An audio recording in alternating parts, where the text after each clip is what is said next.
요한복음 13장 1절에서 20절까지의 말씀으로 제자들의 발을 씻기시는 예수님이라는 제목으로 예수님의 세 번째 유월절의 말씀을 나누기 원합니다.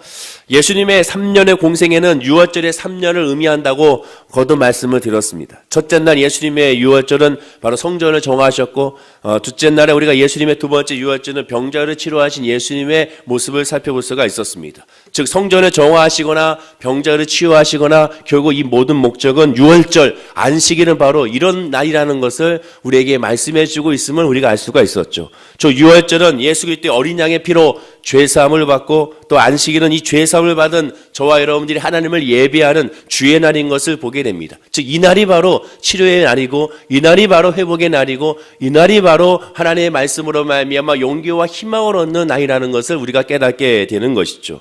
그래서 예수님은 예루살렘 성전을 정하시면서 38년 된 병자를 치유하시면서 다시금 유월절, 즉 안식일을 깨닫게 원했습니다. 바로 이 날이 바로 그런 날이라는 것이죠. 유대인들은 요한복음 2장에서 첫 번째 유월절에 예수님의 말씀의 권위를 분명히 느꼈다고 말씀했습니다. 또한 요한복음 5장에서 두 번째 유월절에서는 예수님이 병자를 치료하는 기적을 보았습니다. 38년 된 병자가 치료되는 그 기적을 보았고, 예수님의 말씀의 권위를 그들은 분명히 느꼈고 깨달았다라는 것이죠. 그런데도 불구하고 유대인들은 바로 앞에 있는 그 예수가 메시아 그리스도인 줄은 여전히 알지 못한 것을 보게 됩니다.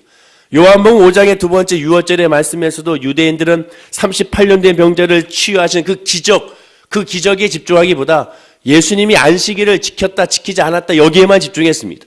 이게 상식적으로 봤을 때도 38년 된 병자가, 누워있던 병자가 나음을 입었다면, 와, 이것이 어찌 된 일인가? 어떻게 이렇게 기적이 일어날 수 있는가? 어떻게 이렇게 치유가 일어날 수가 있는가? 여기에 집중하는 것이 일반적인 상식적인 모습이 될 것입니다. 왜? 무려 38년 된 병자였기 때문에 그렇습니다. 그런데도 불구하고 그들은 38년 된 병자가 치유받는 기적에 집중한 것이 아니라 그들의 관심사를 오직 기적이 아닌, 그 치유가 아닌 안식일을 범했느냐 범하지 않느냐 여기에만 관심을 가졌고, 여기에만 집중하여 여기에만 논쟁을 벌인 것을 보게 되죠. 어제 나눈 본문 요한복음 5장 1절에 18절에서도 계속 그들은 안식일에만 집중합니다. 1절에서도 그렇고 9절, 10절, 16절, 18절에 계속 안식일인데 이런 일을 행한다. 안식일을 어찌 이럴 수가 있느냐. 안식일을 범했다. 그들의 관심은 이 안식일을만 계속 집중하고 있습니다. 그러나 진짜 안식일의 의미는 알지 못했죠. 안식일의 의미를 알았다면, 유월절의 의미를 알았다면 이 병자가 치료받은 것에 할렐루야 아멘하고 주여 나도 치료하여 주옵소서, 나에게도 말씀하옵소서라고 그들이 고백할 터인데, 그들의 관심 오직 외형적인 지켰느냐 지키지 않았느냐 여기에만 관심이 있었다는 것이죠. 다시 강조합니다. 유월절 안식일은 주의 날이고, 이 날은 죄사함의 날이며 동시에 치료의 날이고 동시에 회복의 날인 것을 우리가 깨닫고 그 날에 기뻐하고 감사해야 한다는 거죠. 말 그대로 요한 3서 2절의 말씀처럼 살아는 자여 내 영혼이 자된 같이 내가 범사가 자되고 강건하기를 내가 간구하노라. 바로 이 날이 유월절이고, 이 날이 바로 안식일, 이 날이 바로 주의 날인 것을 우리가 기억해야 되는 겁니다. 요한복음은 다른 복음서와 다르기 때문에 공간복음이라고 하지 아니하고 그냥 요한복음이라고 말하게 됩니다. 예수님의 세 번째 유월절, 즉 요한복음 13장부터 19절까지는 아주 집중적으로 예수님의 유월절에 대해서, 마지막 유월절에 대해서 기록하고 있는 것을 보게 돼요. 따라서 이번 고난중화 새벽 예배를 통하여 특별히 오늘부터 수요일, 목요일, 금요일까지 이 예수님의 마지막 유월절, 사실상 마지막 유월절을 지키지 못하셨지만 마지막 유월절의 그 과정 가운데 주님께서 우리에게 주고자 하는 그 메시지, 그 말씀을 우리가 한번 함께 나누고자 하는 겁니다. 자, 오늘 본문에는 우리에게 잘 알려진 예수님의 세족식이 기록되어 있습니다. 즉 예수님 마지막 유월절에 첫 번째 행한 것이 바로 이 세족식이라고 할 수가 있게 되는 거죠. 본문의 이 세족식이라 할 수 있는 이 날은 예수님이 십자가 달리기 바로 전날 밤입니다. 즉 한마디로 예수님과 제자들과의 마지막 밤이라고 할 수가 있죠. 마지막 밤에 예수님은 그들에게 세족식을 행하고 있게 되는 겁니다. 마지막 유월절 만찬을 즐기시고, 그리고 나서 그 즐기시던 중에 제자들의 발을 씻기시게 되죠. 그런데 단순하게 예수님의 서로 섬기라고 세족식을 한 것이라고 해석하고 적용해서는 안 됩니다. 너무나도 안타까운 것이, 우리가 세족식을 가끔 하는 경우가 있는데 세족식을 교회 프로그램에서 했을 때 그 세족식을 너무 간단하게 생각하는 것이죠. 섬기는 의미에서, 또한 세족식을 또 발을 닦아주면서 그냥 서로 그냥 이벤트로서 끝나는 것이 아닌가, 그런 안타까움이 있습니다. 오늘 본문 14절과 15절의 말씀을 우리 다 함께 한번 읽어볼까요? 자, 시작. 내가 주와 또는 선생이 되어 너의 발을 씻었으니 너희도 서로 발을 씻어주는 것이 옳으니라. 내가 너희 행한 것 같이 너희도 행하게 하려 하여 본을 보였노라. 너희도 행하게 하려 하여 본을 보였노라. 예수님께서 세속식을 통하여 본을 보기 위하여, 즉 섬기는 본을 보기 위하여 세속식을 했더라고 14절과 15절의 말씀합니다. 그런데 문제는 뭡니까? 14절과 15절 말씀만 딱 띄어가지고 보면 그 세족식은 정말로 서로 섬겨주는 발 닦는 그러한 하나의 이벤트 행사로 끝나는 경우가 보게 됩니다. 그러나 늘 강조하듯이 14절과 15절 말씀만 떼서 보면 안 되고 전체적인 말씀을 보고 전체적인 문명을 봤을 때 왜 이 세족식을 할 수밖에 없었고 이 세족식을 왜 이렇게 했으며 이렇게 할 수밖에 없었던 그 당위성과 그 목적과 그로 말미암은 가르침을 우리가 알아야 한다는 것이죠. 여러분, 세상이 예수 그리스도의 믿음이 없이 또한 십자가의 보혈의 능력이 없이 세상의 모임에서도 세족식을 합니다. 어떤 회사에서도 세족식을 하죠. 사장님이 또 발을 닦아주면서 신입사원에게 또한 환영하는 의미, 섬기겠다는 의미, 함께하자는 의미가 있는 것을 보게 됩니다. 거기에도 서로 눈물 흘리고 거기에도 서로 애정을 느끼며 거기에도 서로 감동하는 것을 보게 되죠. 거기에 복음이 들어있지 아니하고 예수 그리스도의 믿음이 들어가 있지 아니하고 예수를 찬양하지 않는데도 불구하고 죄사함이 없는데도 불구하고 사람들은 감동합니다. 왜냐? 서로 발을 닦아주는 그 자체로 말미암아 그렇습니다. 늘 강조하듯 인간의 관점이 아닌 예수님의 마음의 관점으로 오늘 본문의 이 세족식을 해석해야 됩니다. 자, 그러기 위해서는 가장 기본적인 것이 무엇이냐? 본문에 시작되는 그 관점을 봐야죠. 왜 이런 말씀이 시작이 됐는가? 그 시작적, 그 시발점이 무엇인가를 봐야 됩니다. 그러기 위해서 먼저 본문 1절을 봐야죠. 우리 1절 말씀을 다 함께 읽어보겠습니다. 시작. 유월절 전에 예수께서 자기가 세상을 떠나 아버지께로 돌아가실 때가 이런 줄 아시고 세상에 있는 자기 사람들을 사랑하시되 끝까지 사랑하시니라. 하나님의 말씀은 그냥 적혀있지 않습니다. 적혀진 이유가 있어요. 그리고 이 말씀으로 말미암아 나머지 말씀도 같이 연결되어 있는 겁니다. 예수님의 마음을 오늘 본문의 이 1절에서 두 가지로 표현합니다. 첫째는 자기가 세상을 떠나 아버지께로 돌아가실 때가 이런 줄 아시고 죽음이 임박한 것을 아시고 인간 예수로 제자들과 함께 하지 못함을 이제 아시고 그리고 두 번째 자기 사람들을 사랑하실 때 끝까지 사랑하시라. 하나님은 사랑이시라고 했잖아요. 하나님의 그 사랑, 예수님의 그 사랑, 인간을 사랑하는 제자들을 사랑하는 그것도 어떻게 사랑, 끝까지 사랑, 끝없는 그 사랑이 바로 예수님의 마음이라고 분명히 말합니다. 이 배경 하에서 지금 이런 일이 일어나고 있는 것이죠. 그런데 본문 2절을 보십시오. 이 말 끝나자마자 본문 2절입니다. 역시 읽어볼까요? 자, 시작. 마귀가 벌써 시몬의 아들 가룟유다의 마음에 예수를 팔려는 생각을 넣었더라. 하나님의 사람 또한 예수님의 제자들을 사랑하실 때 끝까지 사랑하시는데 근데 그 중에서 한 사람 이 가룟유다의 마음에 예수를 팔려는 생각이 들어갔다라는 겁니다. 그리고 나서 본문 3절과 5절이 나오는 거예요. 우리 3절과 5절 말씀도 역시 읽어보겠습니다. 저녁 먹던 중 예수는 아버지께서 모든 것을 자기 손에 맡기신 것과 또 자기가 하나님께로부터 오셨다가 하나님께로 돌아가실 것을 아시고 저녁 잡수던 자리에서 일어나 겉옷을 벗고 수건을 가져다가 허리에 두르시고 이에 대야에 물을 떠서 제자들의 발을 씻으시고 그 두르신 수건으로 닦기를 시작하여. 가룟유다의 생각을 예수님이 모르지 않죠. 예수님은 어제 말씀드린 것처럼 아시고 보신 분이기 때문에 그렇습니다. 모든 것을 아시고 모든 것을 보신 분이죠. 예수님께서 이 가룟유다의 마음에 그 사단에 의하여 그 미혹의 영으로 말미암아 예수를 팔 생각이 들어간 것을 아셨습니다. 성경 분명히 말하죠. 저녁 먹던 중이라고 말합니다. 지금 식사를 마치고 나서 식사를 다 끝나고 야 우리 이제 세족식 하자가 아닙니다.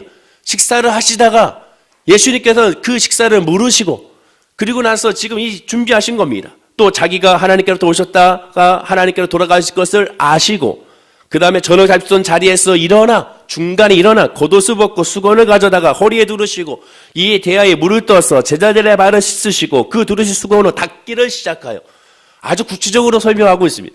예수님은 직접 벗고 가져다가 두르시고 떠서 씻으시고 닦기 시작했습니다. 예수님이 처음부터 끝까지 하나하나를 다 주관하시고 예수님께서 다 모든 것을 행하셨다고 분명히 말씀하게 되죠. 아주 자세하게 우리가 이 글을 읽으면서 이 말씀을 묵상하면서 예수님의 동선이 예수님의 행동이 하나하나 우리가 드러나고 기억날 정도로 상상이 될 정도로 예수님은 이 모든 것을 행하시는 것을 보게 됩니다. 예수님의 이러한 모습에 여러분들 어떠한 생각이 들까요? 역시 지도자는, 역시 예수님은 사랑이야, 역시 이렇게 섬겨야 돼, 역시 낮은 자의 겸손한 모습으로 예수님 이 땅에 오셔서 정말 낮은 자의 하나님이야, 이렇게 우리가 생각할 수 있을까요? 지금 우리의 시선이 아닌 예수님의 시선, 그리고 당시의 유대인의 시선으로 봐야 한다고 늘 말씀을 드렸습니다. 하나님의 말씀은 그 당시의 관점으로 봐야, 그 다음에 그 관점으로 해석한 후에 우리의 지금 이 시대로 적용해야 한다고 분명히 말씀을 드렸어요. 지금도 마찬가지입니다. 지금의 우리의 시선이 아닌 당시 여러분들이 이 성만찬 자리에, 이 예수님과 식사하는 자리에 여러분들이 당시의 유대인의 관습과 유대인의 문화와 유대인의 그러한 가치관 가운데 지금 같이 식사하다가 예수님 중간에 일어나셔서 갑자기 수건을 누르시고 물을 떠서 제자들의 발을 씻기는 그런 장면을 여러분들 한번 묵상해 보셔야 되는 겁니다. 그러면 어떤 역사가 나타나느냐? 예수님의 이러한 모습은 상식 밖의 행동이라는 거죠. 한마디로 얘기하면 당시 사람들의 기준으로는 예수님의 이러한 모습은 미친 것 같은, 갑자기 미쳤나? 식사하다가 갑자기 뭐 하는 짓인가? 이런 생각을 할 수밖에 없는 행동인 겁니다. 전혀 상상할 수 없는, 전혀 상식적이지 아니하는 행동을 예수님 하고 계시는 겁니다. 유대 사회에서 식사 전에 손님들의 발을 씻기는 것은 종이나 노예가 해야 할 일입니다. 당시 문화적으로는 랍비가 몸을 굽혀서, 선생이 몸을 굽혀서 제자들의 발을 씻겨준다는 것을 아예 상상할 수 없는 것이죠. 선생님이 치매에 걸려서 그럴 수도 있다 칩시다. 그러나 상상할 수 없는 겁니다. 이것은 상상할 수 없는, 당시로서는 절대로 이것이 일어날 수 없는, 일어나지도 않냐는 그러한 이런 것을 보게 되죠. 그러니 우리가 이 현재 시점에서 볼 때 아름답고 또한 섬기는 모습, 겸손한 모습, 낮은 자의 하나님이구나라고 우리가 느낄지 모르지만 당시 유대인의 시선으로는, 당시 제자들의 시선으로는 이거는 말도 안 되는, 상상도 안 되는 일입니다. 황당한 나머지 아주 그냥 나중에는 황송해질 수밖에 없는 것이죠. 베드로가 항상 그랬듯이 그는 뭐라고 합니까? 가장 먼저 그럴 수 없다라고, 그래서 앞장서서 말린 겁니다. 본문 6절 말씀을 읽어볼까요? 자, 6절입니다. 시작. 시몬 베드로가 이르시되, 베드로가 이르되 주여, 주께서 내 발을 씻으시나이까? 주께서 내 발을 씻으시나이까? 8절 3번절에 보면 베드로가 이르되 내 발을 절대로 씻지 못하니이다. 내 발을 절대로 씻을 수 없습니다. 절대로 안 됩니다라고 완강하게 거부하는 것을 보게 됩니다. 거부하는 베드로를 향한 예수님의 답을 보십시오. 우리 본문 8절입니다. 역시 읽어보겠습니다. 베드로가 이르되 내 발을 절대로 씻지 못하시리이다. 예수께서 대답하시되 내가 너 씻어주지 아니하면 내가 나와 상관이 없느니라. 내가 너를 씻어주지 아니하면 내가 나와 상관이 없느니라. 예수님 분명히 상관이 없다고 말합니다. 너와 나와 상관이 없다. 이것을 씻어주지 아니하면 상관이 없다. 상관이 뭡니까? 관계를 의미하게 되죠. 결국 예수님이 여기서 말하는 이 관계, 상관이라는 것은 내가 너를 알고 네가 나를 아는 관계, 이 관계를 한마디로 예배를 의미하게 되는 겁니다. 하나님이 이 땅에 오신 목적이 바로 무엇입니까? 바로 이 예배, 이 관계 때문에 이 땅에 오시게 된 거죠. 관계 회복, 예배 회복, 하나님의 말씀의 회복을 위하여 예수님이 이 땅에 오신 것을 우리가 볼 수가 있게 되는 것입니다. 그것이 핵심이고 그것이 가장 중요한 포인트라는 것이죠. 그리고 그 예배는 항상 두 가지가 따라갑니다. 첫째는 하나님의 사랑이고 둘째는 이웃 사랑인 것이죠. 이것이 예배의 완성이고 선지자의 강령이고 율법의 완성입니다. 예배란 하나님만 사랑하는 것을 끝나는 것이 아니라 하나님을 사랑하는 사람은 자연스럽게 이웃 사랑으로 이어지게 되는 그러한 하나의 모습으로 이루어진다는 것을 우리가 알게 되는 것이죠. 왜냐하면 주는 포도나무요, 우리는 가지, 우리 모두는 가지이기 때문에 그렇습니다. 함께 붙어있는 존재이기 때문에 하나님 사랑과 이웃 사랑은 뗄래야 뗄 수가 없는 하나의 연결된 모습이라는 것이죠. 이 대답을 듣자 베드로는 9절에 시몬에 이르되 주여 내 발뿐 아니라 손과 머리도 씻어달라고 구합니다. 이 말은 뭡니까? 베드로는 여전히 그 관계, 그 예배의 의미를 깨닫지 못했다는 것을 의미하게 됩니다.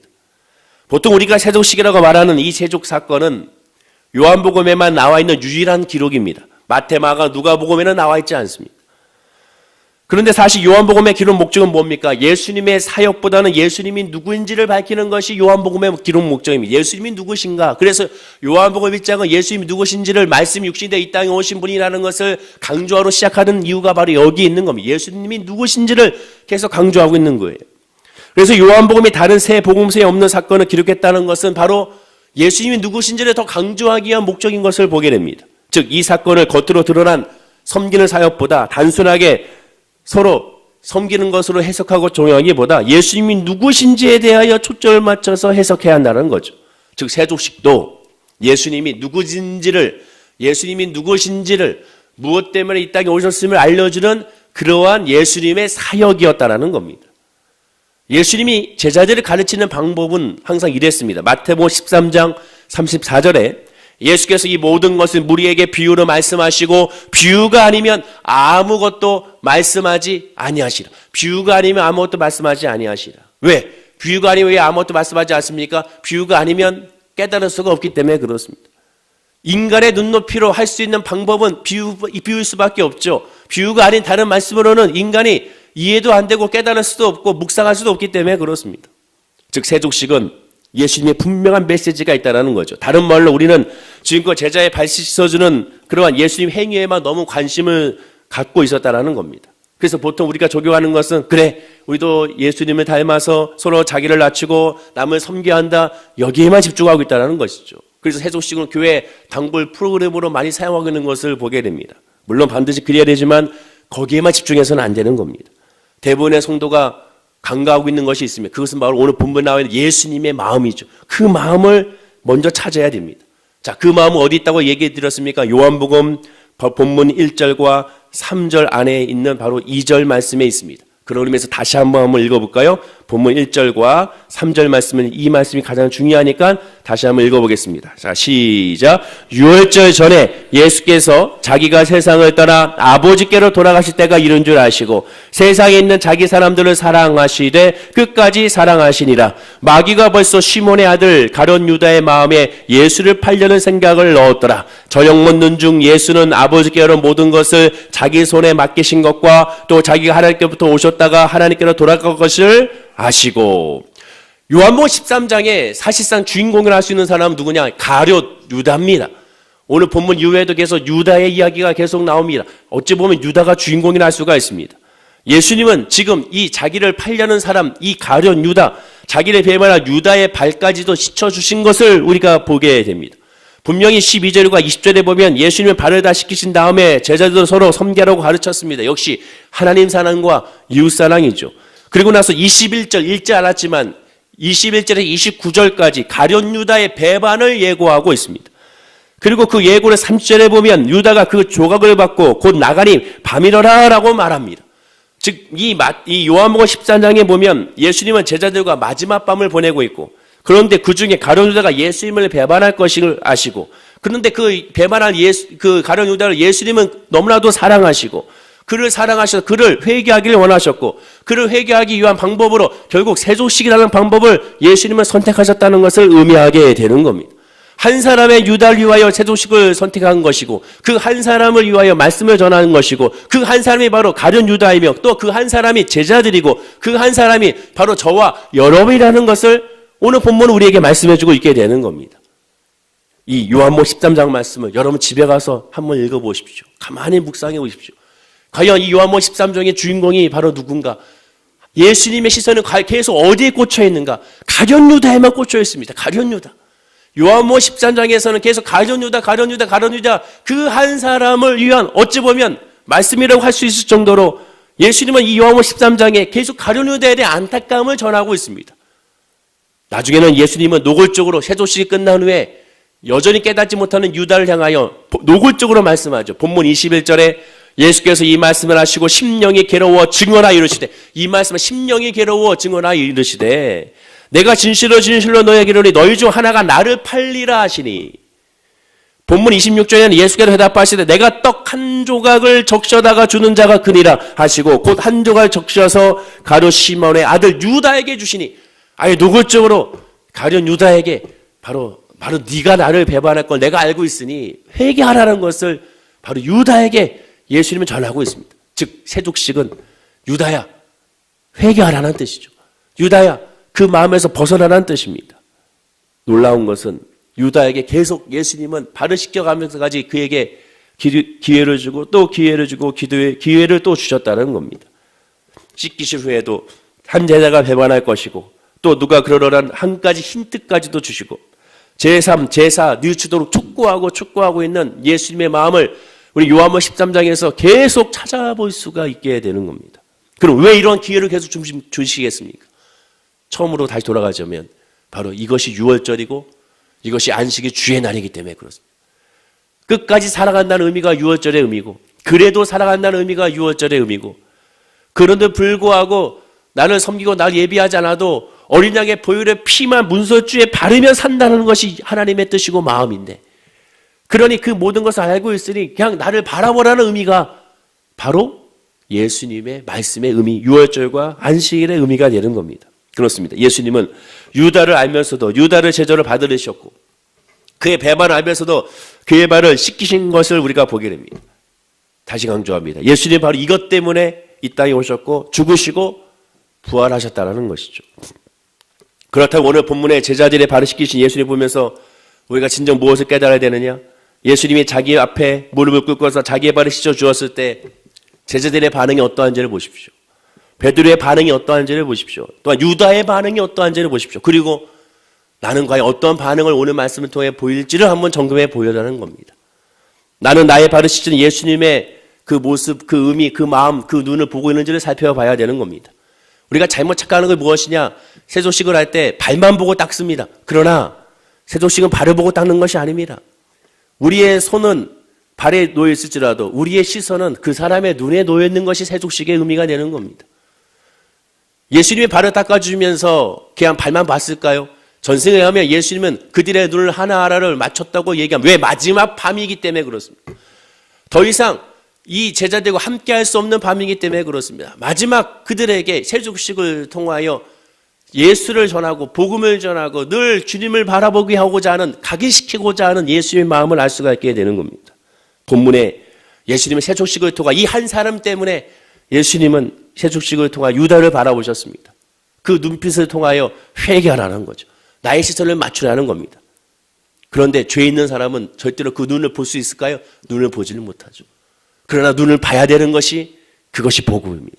죄인이기 때문에 예수의 눈을 봐야 되고, 죄인이기 때문에 십자가를 봐야 되고, 죄인이기 때문에 그 노뱀, 들려있는 그 노뱀을 봐야 되는 것이고, 죄인이기 때문에 하나님의 말씀에 우리가 뻔뻔하더라도 아멘, 아멘으로 나가야 되는 겁니다. 왜? 그것이 주의 은혜이기 때문에 그렇습니다. 유다를 바라보던 예수님의 이 눈빛은 베드로에게도 분명히 똑같이 마주쳤습니다. 똑같이 눈빛이 마주쳐서 그 눈빛으로 말미암아 예수의 마음을 알았습니다. 근데 이때가 아니었어요. 언제였습니까? 예수님 배반한 후에 누가복음 22장 61절과 62절에 보면 바로 이때죠. 우리 다 함께 한번 화면과 함께 읽어볼까요? 자, 시작. 주께서 돌이켜 베드로를 보시니 베드로가 주의 말씀 곧 오늘 닭 울기 전에 내가 3번 나를 부인하리라 하심이 생각나서 밖에 나가서 심히 통곡하니라. 주께서 돌이켜 베드로를 보시니, 성경으로 보면, 원문으로 보면 예수님과 베드로의 눈빛이 마주친 겁니다. 베드로가 예수의 눈빛을 보게 된 겁니다. 예수님의 그 시선을 봤어요. 주께서 돌이켜 베드로를 보시고 베드로가 나를 바라보는 예수의 그 눈빛을 바라봤습니다. 그리고 나서 베드로는 주의 말씀 곧 닭 울기 전에 내가 3번 나를 부인하라 하시는 말씀이 생각나서 밖에 나가서 심히 통곡했다라고 말하게 됩니다. 예수님의 시선을 맞출 때 우리는 내 죄를 깨닫게 되고 통곡하게 되는 거예요. 진정한 회개가 이루어지게 되는 겁니다. 그리고 진정한 하나님 변화가 역사가 나타나게 되는 겁니다. 그러나 가룟 유다는 그렇게 하지 못했습니다. 요한복음 14장에 보면 이 죄인 한 사람 위하여 예수님께서는 지금 식사 도중에 마귀가 유다에게 나를 팔 생각이 집어넣었구나. 지금 밥 먹는 것이 중요한 것이 아닌데 식사를 무르고 그를 위하여 세족식을 통하여 회개를 촉구하고, 그래도 이루어지지 않자 그에게 직접적으로 노골적으로 3번째, 4번째, 4번에 걸쳐서 그에게 회개를 촉구했으나 그러나 그는 여전히 그냥 나가버리는 것을 보게 됩니다. 그 성경에 심령의 괴로움으로 예수님을 말씀하시는 것을 보게 되는 것이죠. 말씀을 정리하겠습니다. 예수님께서 제자들의 발을 씻은 이유가 무엇이겠습니까? 본문 10절에 이렇게 베드로에게 말씀하신 거죠. 우리 다 함께 읽어보겠습니다. 예수께서 이러시되 이미 목욕한 자는 발밖에 씻을 필요가 없느니라. 온몸이 깨끗하니라. 너희가 깨끗하나 다는 아니니라 하시니, 목욕한 자라는 건 뭡니까? 구원을 받은 자, 예수 그리스도의 영접한 자를 의미하죠. 그런 한 사람은 아니죠. 유다는 아닙니다. 유다는 안 그랬습니다. 그래서 유다 때문에 예수님께서는 세족식을 통하여 예수의 복음을 깨닫게 하신 것을 보게 되는 겁니다. 그리고 서로 그 아직 깨닫지 못하는, 구원받지 못하는 사람을 위하여 발을 씻어주라는 것을 그를 위하여 기도해 주라는 것이고, 그를 위하여 구해달라는 것을 우리가 보게 되는 겁니다. 예수 그리스도의 믿음 안에 우리가 있고 그 믿음 안에 있다면 예수님의 시선을 맞춰야 됩니다. 십자가의 시선을 맞춰야 되고 말씀의 시선을 맞춰야 되고 그때 비로소 우리의 죄가 드러나고 그리고 통곡하게 되며 회개하게 되고 하나님의 은혜 안에 거할 수가 있게 됩니다. 예수님은 가룟 유다 한 사람 그 사람도 사랑하시기 때문에 그 사람을 위하여 이 모든 행하신 것처럼 예수님 바로 저와 여러분 한 사람을 위하여 이 땅에 오시고 죽으시고 부활하셨음을 기억해야 됩니다. 다른 사람을 위한 말씀이 아닌 다른 사람을 위한 십자가가 아닌 나를 위한 십자가고 나를 위한 말씀이고 나를 위한 세족식이라는 것을 오늘 말씀을 통하여 깊게 묵상하고 깨닫는 우리 성도님들 되기를 간절히 축원을 드립니다. 그리고 그 믿음 안에서 구하시고 그 믿음 안에서 예수를 발견하기를 또한 간절히 축원을 드리겠습니다. 기도하겠습니다. 아버지 하나님, 오늘 말씀을 통하여 예수님께서 마지막 유월절에 제일 첫 번째로 하신 것이 세족식인 것을 보게 됩니다. 그 세족식은 단순한 섬기는 이벤트가 아니라 바로 유월절 안식일, 예수께서 이 땅에 오신 목적이 무엇인지를 정확하게 가룟 유다를 통하여 우리에게 전해주고 있습니다. 아버지 하나님, 우리가 죄에서 구원받을 수 있도록 예수님의 시선을 맞추게 하여 주시고 예수를 바라보게 하여 주시고 죄인이기 때문에 연약하기 때문에 또한 불쌍하기 때문에 또한 욕심쟁이기 때문에 또한 자기 뜻과 자기 의로 행하는 사람이기 때문에 아버지 하나님, 그러니 더욱더 예수를 바라보는 우리의 모습이 될 수 있도록 인도하여 주옵소서.